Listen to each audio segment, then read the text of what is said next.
The air was thick with the smell of oil and burnt fuel as I stepped onto the tarmac of the remote airfield just outside of Dover. It was August 1943, and I, Captain Edward Sinclair, Chief Technical Officer for the Royal Air Force's 56th Fighter Group, had just received news that felt like a prize wrapped in a nightmare. An American P-47 Thunderbolt had been forced down behind enemy lines, and we'd managed to capture not only the pilot but the plane itself, largely intact. I wasn't a pilot. My job was to understand machines, to dissect their secrets and find their weaknesses. When I first laid eyes on that Thunderbolt, I had to admit, it looked like a beast out of a mad inventor's fever dream. The fuselage was bulky, almost comically rotund, like someone had taken a milk bottle and strapped wings to it. The nickname the Germans gave it, the Flying Sausage, wasn't far off. Even our sleek Spitfires and Hurricanes looked like ballet dancers compared to this lumbering giant. Yet, beneath that awkward exterior was something far more terrifying. As I knelt beside the aircraft, my fingers tracing the cold metal, I realized this was no mere oddity. It was a prophecy. Every rivet, every panel, every inch of that plane screamed of industrial power and precision far beyond what we had thought possible. Pulling back the engine cowling revealed the heart of the beast. A Pratt & Whitney R2800 Double Wasp, an 18-cylinder radial engine that looked like it belonged in a battleship rather than a fighter plane. The size was staggering, twice the weight of our own Merlin engines, yet somehow it was crafted with a finesse that made our own factories seem like amateur workshops. The cylinders were perfectly balanced, the crankshaft a marvel of metallurgy.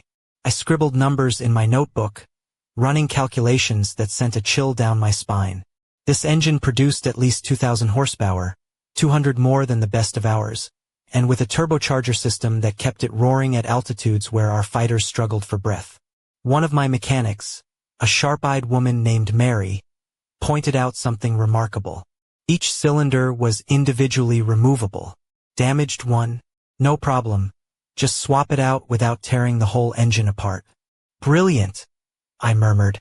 Faster repairs mean more planes in the air. But the real game-changer was the turbocharger system tucked neatly into the fuselage. Exhaust gases driving a turbine spinning at over 20,000 revolutions per minute, forcing compressed air back into the engine. The engineering challenges were immense, yet here it was, mass-produced and reliable. Our own attempts at turbocharging had been experimental at best, plagued by material shortages and manufacturing headaches. The Americans had cracked the code, and were cranking these out by the hundreds. As I examined the battered airframe, riddled with bullet holes and shell damage, I saw why the Thunderbolt had survived a forced landing. Thick aluminum skin, reinforced internal framing, and armored cockpit glass protected the pilot like a knight's shield. Unlike our fragile liquid-cooled engines, this radial beast could lose cylinders and keep flying. It was a flying tank. The plane's firepower was equally brutal. 8.50 caliber machine guns mounted in the wings, each loaded with hundreds of rounds. A short burst from this barrage could shred a Spitfire into matchsticks. Tactically, engaging this aircraft head-on was suicide. I sat back, overwhelmed. This wasn't just a plane. It was a symbol of a deeper truth. America's industrial might was a tidal wave, and our small island nation was struggling to catch a raft. The numbers I crunched were staggering. American factories were churning out fighters like they were toys, while our own production lagged behind under the strain of war and bombings. My report to command was clear but grim. The P-47 represented an advantage we couldn't match with current resources. Tactically, we needed to avoid direct confrontation and rethink our approach. Strategically, well, the writing was on the wall. When I handed over the document, my commanding officer warned me, "Edward, the brass won't like this. Some truths are dangerous." I just nodded. The truth was already buried beneath layers of pride and denial.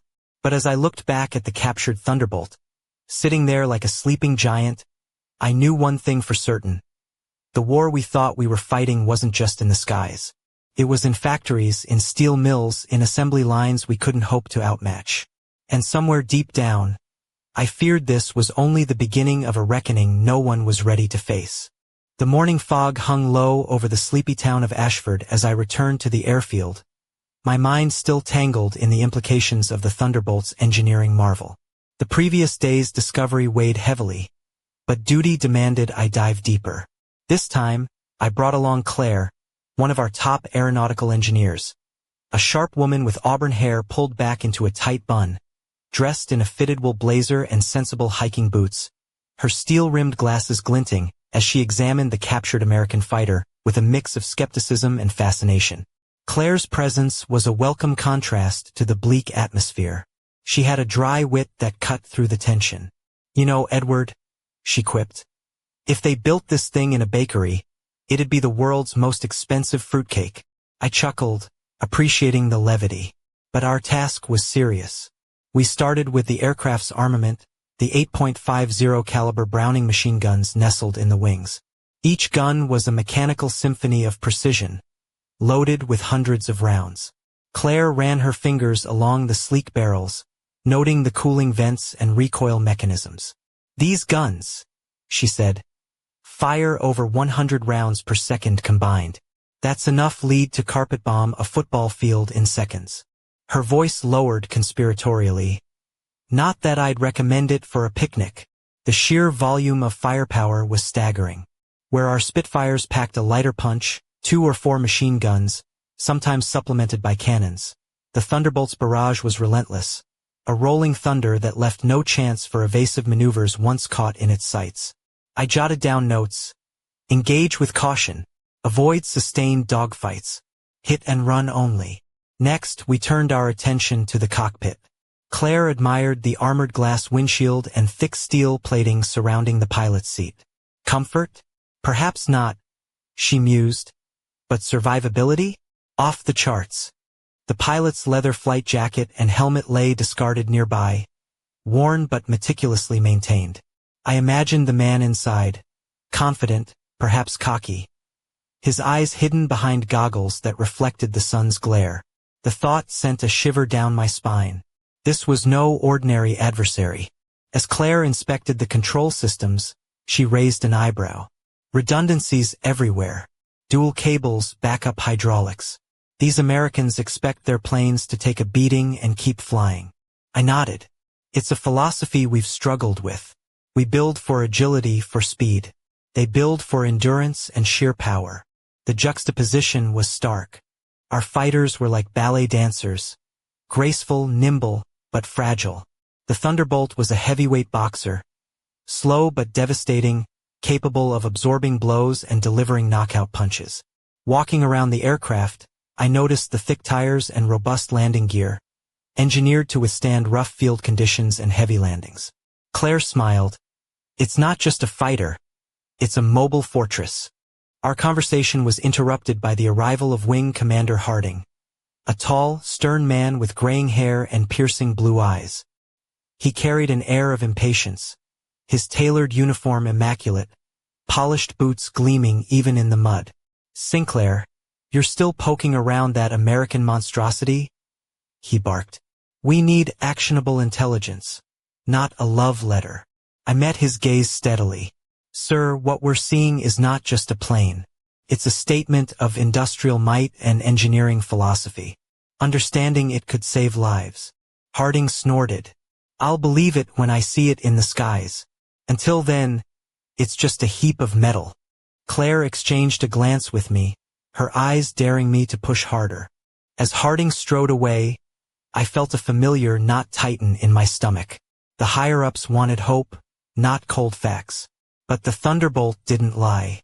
It told a story of a war being fought far from the front lines, in factories, assembly plants, and steel mills. A war we were losing without even realizing it. Later that evening, back in my cramped office cluttered with blueprints and engine parts, I stared at the photographs and schematics we'd taken. The P-47's secrets were laid bare, but so was a terrifying truth. The Americans weren't just building better planes. They were building more of them, faster and stronger. I poured a stiff whiskey, the burn a small comfort against the cold dread settling in. Somewhere deep inside, a question gnawed at me. How had we allowed ourselves to fall so far behind? And more importantly, could we catch up before it was too late? Outside, the distant rumble of Allied bombers echoed. a grim reminder that the skies were changing, and the balance of power was shifting with every wrench turned and every rivet hammered. And as I locked my office door, I couldn't shake the feeling that the captured Thunderbolt was more than a machine. It was a warning, a ticking clock counting down to a future none of us wanted to face. But what that future held, only time would tell. The sun dipped low over the rolling hills of Kent, casting long shadows across the airfield as I made my way to the mess hall. The day's weight still clung to me like a stubborn fog, but there was no escaping reality. Not with the captured Thunderbolt looming like a silent sentinel just beyond the hangar doors. Inside, the room buzzed with the usual mix of officers and technicians, but my mind was elsewhere. Claire sat across from me, stirring her tea absent-mindedly, her sharp green eyes reflecting the dim light. She wore a simple navy blouse tucked into a high-waisted skirt, the hem just brushing her knees. A modest yet subtly alluring look that somehow suited her no-nonsense demeanor. Her practical leather shoes tapped impatiently on the floor. "Have you thought any more about the production numbers?" she asked, breaking the silence. I nodded grimly. I ran the figures again. The Americans are building over 500 P-47s a month, and that's just one model. Our total fighter production barely scratches 300. It's like bringing a butter knife to a gunfight. Claire raised an eyebrow. "So what do we do? Pray for miracles?" I chuckled, though it was more bitter than amused. If only. But miracles don't show up on assembly lines. We need to adapt, or we're finished. Just then, a young pilot swaggered in, his leather jacket unzipped, revealing a crisp white shirt and a loosened tie. His blonde hair was tousled, and a cocky grin played on his lips. "You lot talking shop again?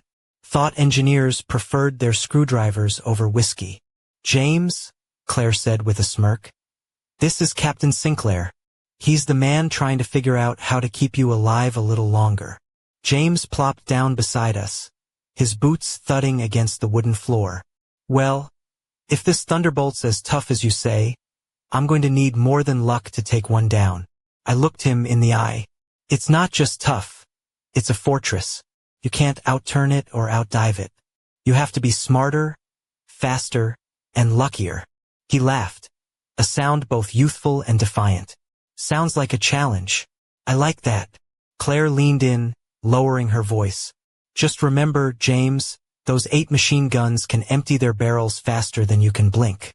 One mistake, and you're done." James's grin faltered for a moment, replaced by a flicker of seriousness. "I've seen what those damn things can do, but I've also seen Spitfires dance circles around bigger planes. Maybe it's time to change the tune." I admired his spirit, but the truth was harsher. The Thunderbolt's design philosophy was a blunt instrument. The American factories could afford to build planes that weighed twice as much as ours, loaded with armor and firepower. We had to rely on finesse and tactics, but even that was becoming a losing game. Later that night, as rain tapped softly against the window pane of my quarters in the nearby village, I pored over blueprints and intelligence reports. The more I dug, the clearer it became. The war was no longer just about pilots and dogfights. It was about who could produce more, better, and faster.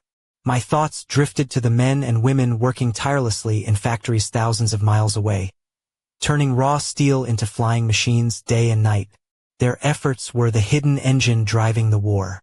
But here in Ashford, the mood was grim. Rumors circulated of supply shortages, bomb damage slowing production, and morale slipping like sand through fingers. I sighed and ran a hand through my hair. "We're fighting a ghost," I murmured to myself. "An enemy we can't see but feel everywhere." Suddenly, a soft knock interrupted my thoughts. Claire stepped inside, holding a worn leather-bound notebook. "I found something," she said quietly, placing it on the desk. "Notes from a captured American mechanic. Details on their maintenance protocols." I flipped through the pages, eyes widening. They had designed the P-47 to be repaired quickly, with modular parts and easy access. "They're thinking about the long game," I said. "Maximizing operational readiness." Claire nodded. "And we're running on fumes." The room seemed colder all of a sudden, the shadows longer. Outside, The distant drone of aircraft engines reminded me that the skies were no longer ours to command. And somewhere in the dark, the thunderbolt waited, ready to remind us, again and again, that the war was far from over. But what secrets still lurked inside that captured fighter? And could we unlock them before it was too late? The dawn broke over the quiet streets of Canterbury with a pale, reluctant light, filtering through the thin curtains of my modest quarters. The air was cool, tinged with a faint scent of damp earth and distant sea salt. A reminder that this war was fought not only in skies but across landscapes steeped in history. Yet my mind was far from the serenity outside. It was tangled in the cold steel of the thunderbolt and what it represented. Claire arrived promptly, her tailored trench coat cinched at the waist, boots clicking purposefully on the wooden floor. She carried a small leather satchel, its worn edges hinting at long nights spent chasing elusive answers. Her eyes, sharp and determined, held a flicker of urgency. "Edward," she began without ceremony, "I've been cross-referencing the maintenance logs with our own repair manuals. There's something in their design philosophy that's more than just engineering, it's psychology."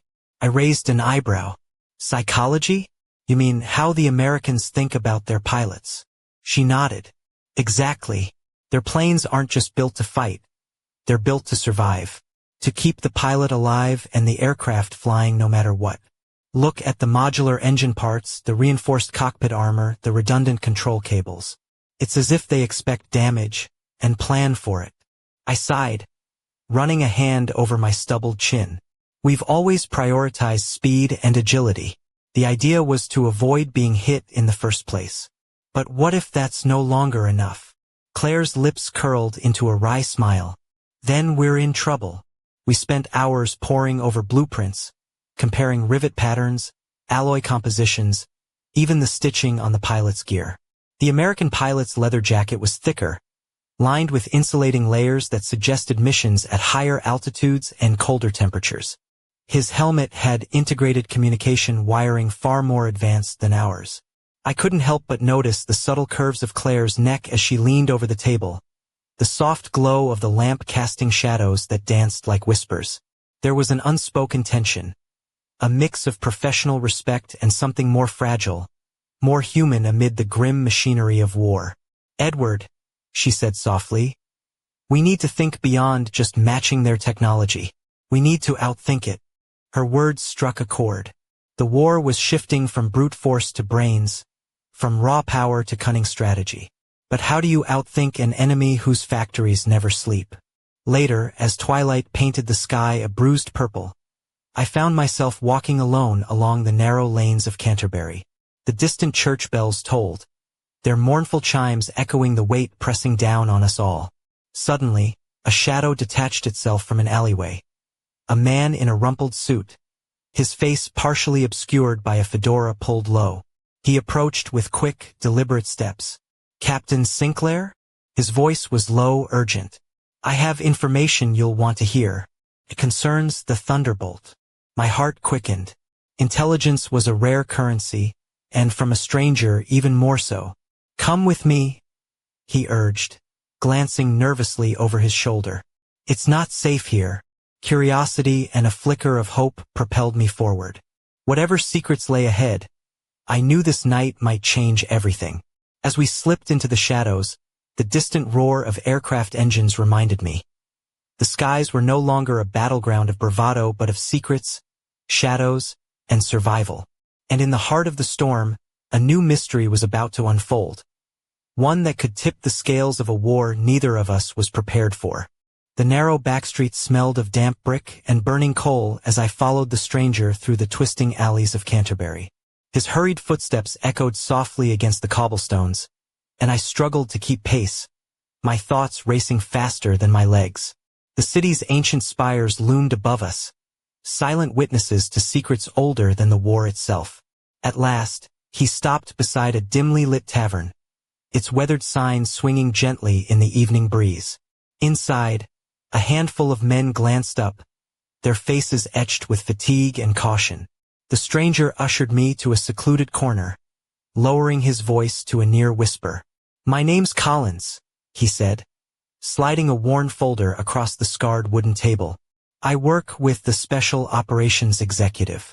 We've intercepted communications suggesting the Americans have a new upgrade for the Thunderbolt. A secret system that could change everything." I leaned in, heart pounding. "What kind of upgrade?" Collins hesitated, eyes darting nervously. "An advanced fuel injection system. More than that, a new type of alloy in the engine components, lighter, stronger. It could push the P-47's performance beyond what we thought possible." Claire's voice cut through my thoughts as she appeared silently beside me, her trench coat dusted with rain. "If this is true, it means the Americans aren't just maintaining an edge. They're widening the gap." Collins nodded grimly.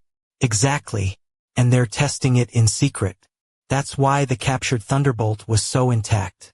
It was a prototype, part of an experimental batch." My mind reeled. The implications were staggering. We were already struggling to match the current model. A leap forward like this could be catastrophic. As Claire flipped through the folder, a photograph slipped out. An image of the Thunderbolt, but with subtle modifications. Sleek panels, barely noticeable vents, and what looked like a complex array of sensors near the engine.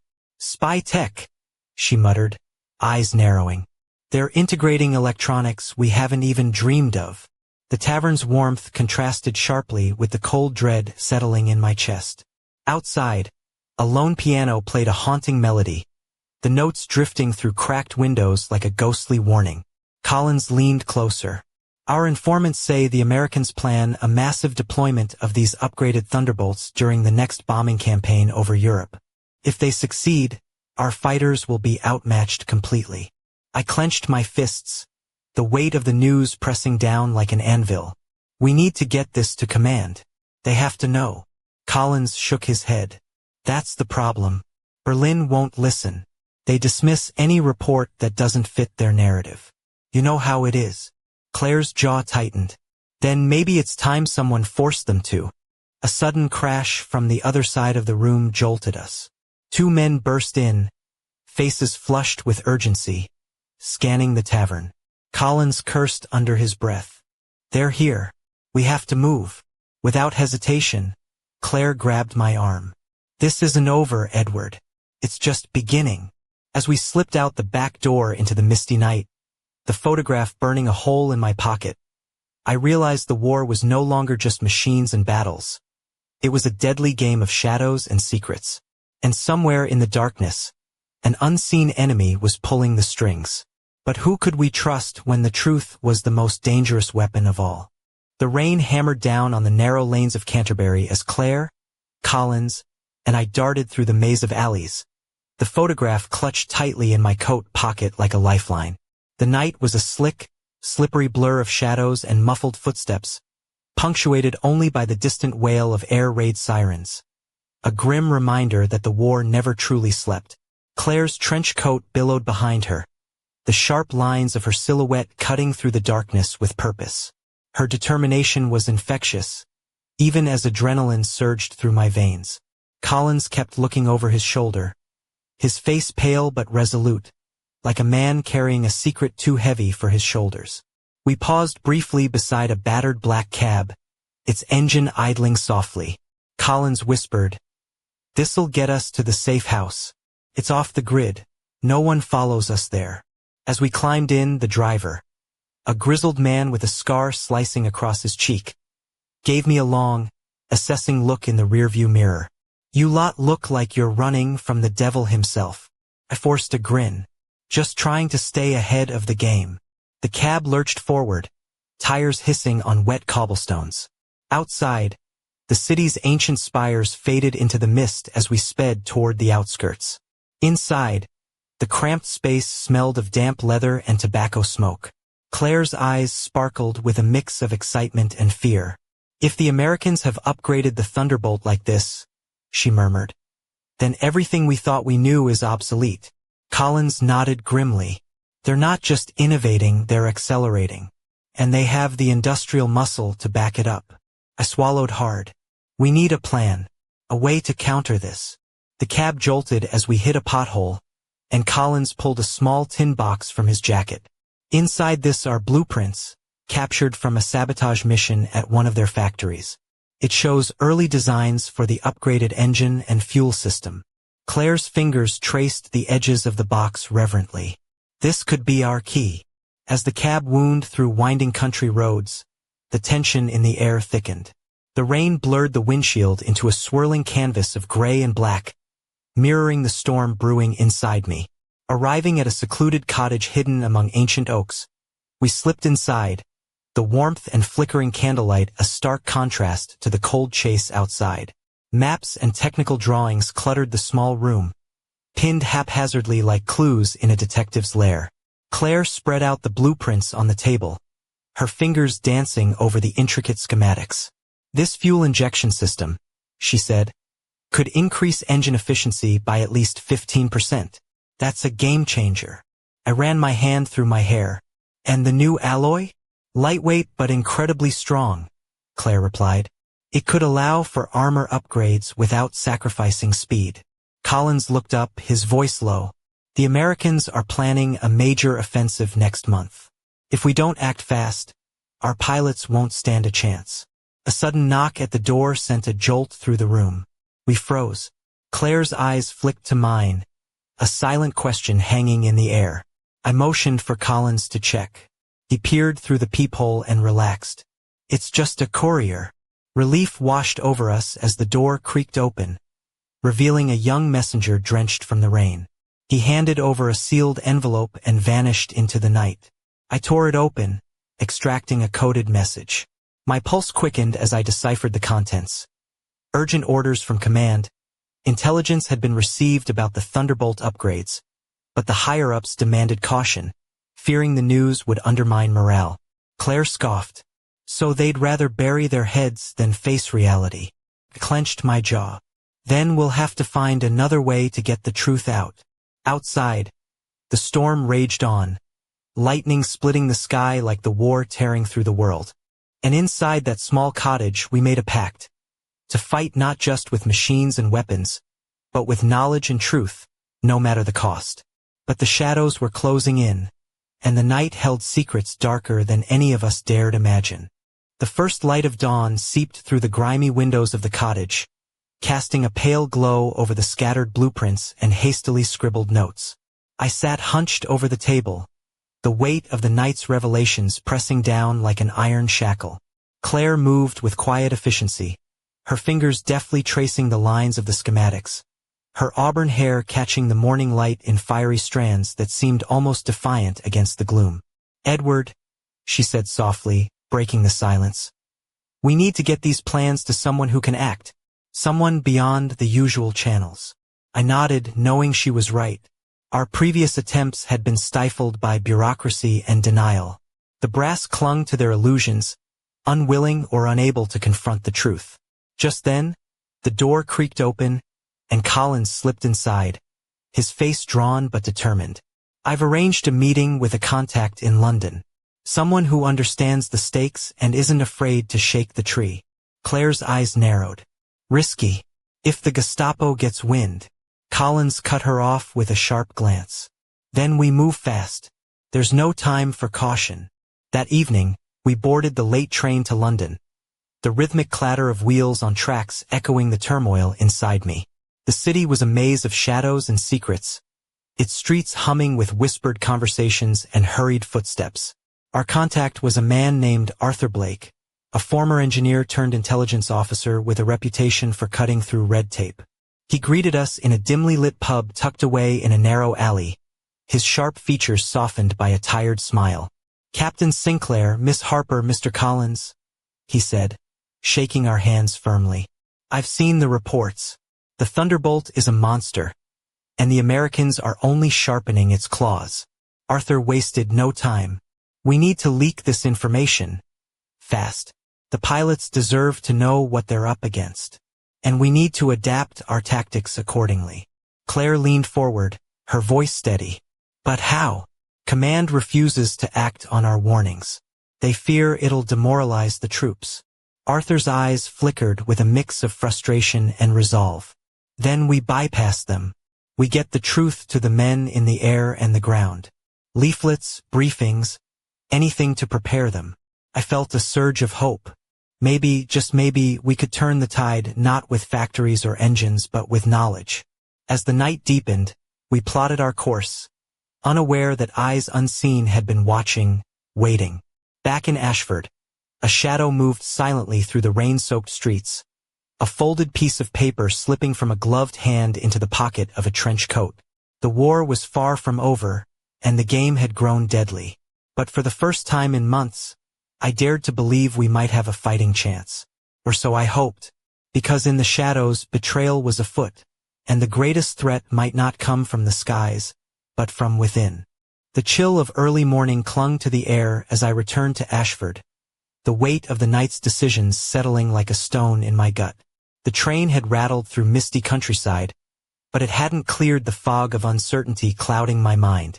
Claire and Collins were already at the cottage when I arrived, their faces etched with exhaustion but alight with a fierce determination. "Arthur's contacts have begun distributing the leaflets," Claire said, her voice steady despite the tension. "Pilots, ground crews, even some of the radar operators. The word is spreading."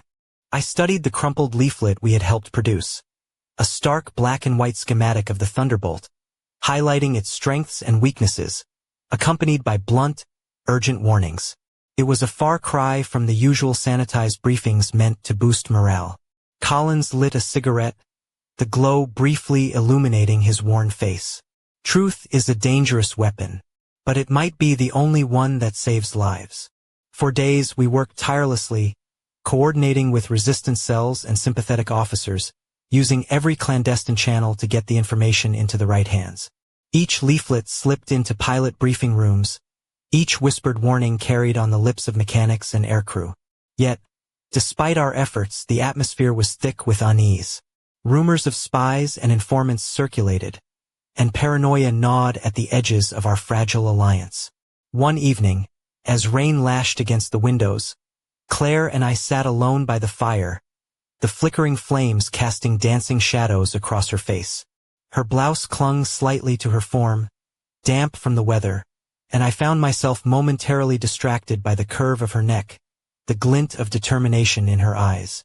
"Edward," she said quietly, breaking the silence, "do you ever wonder if all this will make a difference? Or if we're just rearranging deck chairs on a sinking ship?" I reached out, brushing a stray lock of hair from her forehead. "I don't know. But I do know that doing nothing isn't an option." Suddenly, a sharp knock shattered the moment. Collins stood in the doorway, his expression grim. "We've been compromised. Someone tipped off the Gestapo." The room seemed to constrict, the walls closing in. Plans, hopes, and fears collided in a whirlwind of urgency. "We need to move now," Collins urged. We gathered what we could, documents, blueprints, the last remaining leaflets, and slipped into the night, hearts pounding against the cold. The rain turned to a torrential downpour as we made our way to a safe house miles away, the road slick and treacherous beneath our feet. Every shadow seemed to hold a threat, every passing figure a potential enemy. Hours later, soaked and weary, we finally collapsed into the cramped room, barricading the door. Claire's voice trembled slightly. "They're closer than we thought, and they want to silence us." I looked at her, resolve hardening. "Then we won't go quietly." Outside, the storm raged, lightning illuminating the darkened streets like ghostly warnings. And somewhere beyond the walls, the hunt had begun. The war was no longer just about machines or numbers. It was a deadly game of survival, secrets, and betrayal. And the question remained, who could we trust when the enemy might be sitting right beside us? The hours stretched thin in the dimly lit safe house, the rain outside drumming a relentless tattoo against the cracked windows. Every creak of the old wooden floor, every distant footstep echoed like a thunderclap inside my skull. Claire sat close, her fingers tightly entwined with mine, a fragile tether in a world unraveling at the seams. Her damp blouse clung to her like a second skin, the faint scent of rain mingling with the warmth of the firelight, a quiet reminder of everything we were fighting to protect. Collins paced like a restless shadow, his jaw clenched, eyes sharp and darting. "They're tightening the noose," he muttered. Gestapo agents spotted near Ashford. Our network's been infiltrated. I ran my hands through my hair, the weight of it all threatening to crush me. We've made enemies of powerful people. People who don't just want to stop us. They want to erase us. Claire's voice was steady, but beneath it, I heard the tremor of fear. We need to get this evidence out before it's too late. The blueprints, the intelligence, everything. I nodded. Arthur's contacts in London are ready, but the journey is dangerous. The roads are crawling with patrols. Suddenly, a sharp knock shattered the fragile calm. We froze, breath caught in our throats. "Stay quiet," I whispered, moving to the door. Peering through the peephole, I saw a man in a rain-soaked trench coat, face obscured by shadow. "Who is it?" Claire asked, barely above a whisper. "A friend," the voice replied, low and urgent. "I have a message from Arthur." I hesitated, then unlocked the door just enough to slip the folded note through the crack. The man nodded and vanished into the night. Unfolding the paper, I read the brief message. Extraction planned at dawn. Trust no one. The clock was ticking. As dawn's first light crept over the horizon, we prepared to move. Claire gathered the documents, slipping them into a waterproof satchel that rested against her hip. Her eyes met mine, fierce and unyielding. "This isn't just about planes or war anymore," she said. "It's about survival and truth." We slipped into the mist-shrouded streets, moving like ghosts through the waking town. Every corner held the threat of discovery. Every shadow, a potential executioner. At the rendezvous point, a battered motorcycle waited, engine idling softly. Collins climbed on first, then Claire, and finally me. The ride was a blur of cold wind and roaring engines, the countryside slipping past like a dark river. But even as we fled, I couldn't shake the feeling that the greatest danger was still ahead. Because somewhere in the heart of this war, beneath the roar of engines and the flash of gunfire, lurked a darkness deeper and more deadly than any enemy plane. And as we raced toward an uncertain future, I knew one thing for certain. The real battle was only just beginning. The early morning mist clung to the fields as our battered motorcycle tore through winding country lanes, the engine's growl swallowed by the thick fog. Claire's grip on the satchel was iron-tight, and Collins rode with a vigilance born of too many close calls. I sat behind them, every muscle tense, ears straining for the distant wail of searchlights or the bark of patrol dogs. The weight of the stolen blueprints and intelligence pressed against my side, a tangible reminder that the fate of countless lives might hinge on what we carried. As dawn broke over the horizon, a faint silhouette emerged, a secluded airstrip hidden behind a copse of ancient oaks. Waiting planes rested like silent sentinels, their sleek forms poised for flight. Arthur Blake stepped forward, his eyes sharp beneath a weathered cap. "We're cutting it close," he muttered, glancing nervously skyward. No sooner had we unloaded the documents than the distant drone of engines filled the air, the unmistakable roar of enemy fighters sweeping in low. "Get ready," Arthur barked. Claire and I exchanged a glance, a mix of fear and resolve, as we sprinted toward the waiting aircraft. The satchel was tossed to a waiting courier, who vanished into the trees. The first burst of gunfire cracked through the morning air, tracer rounds lighting the sky like deadly fireworks. Our pilots scrambled into the cockpits, engines roaring to life. I watched as the planes leapt into the sky, a flock of steel birds taking flight against impossible odds. But as the enemy fighters closed in, a shadow moved in the crowd, a figure slipping silently toward us with deadly intent. Before I could react, a sharp pain exploded in my side, and the world tilted. Darkness crept in as I hit the ground, the sounds of battle fading into a haunting silence.